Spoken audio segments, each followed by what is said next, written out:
За тэгээ энэ номны эд шид юу юм бэ гэхээр энэ Америк суралцах боломж гэдэг номыг уншаад нийтдээ одоо 4500 орчим залуучууд Америкийн нэгдсэн улс, Өмнөд Солонгос, Тайван руу одоо холбоод итгэлтэйгээр ингэ суралцсан байгаа.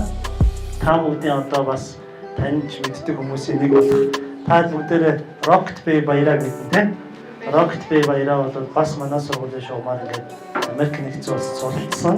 За тэгээд энэ ном бол миний одоо анх Америкт очисон за хэрхэн одоо Харвардд тэмцсэн за Ротригийн одоо $25,000 тэтгэлийг хоцсон гих мэдчлэн эсээ бүх юмнуудыг ингээд гарын авлага болдог ийм ном байна. Энэ номыг уншаад маш олон мянган залуучууд явсан. Саяхан та хэд бас санаж байгаа бол тэр Stigmatized гэдэг номын зохиогч Хандаа гэдэг охин байгаа.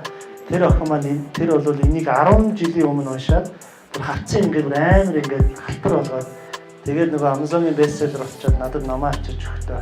Утгаматхаа таны энэ номыг уншаад би East Tennessee-ийн их сургуульд ингээд итгэлтэй явсан шүү. Танд баярлалаа гэдэг өөрийнхөө номыг бэлгэлж ирсэн баггүй. Тийм учраас бол энэ бол нэг тийм чамдааны бас нэг тийм ичидийн ном байгаа гэдгийг бас хэлэх гээд байна. За бүгдээрэнд нь баярлалаа.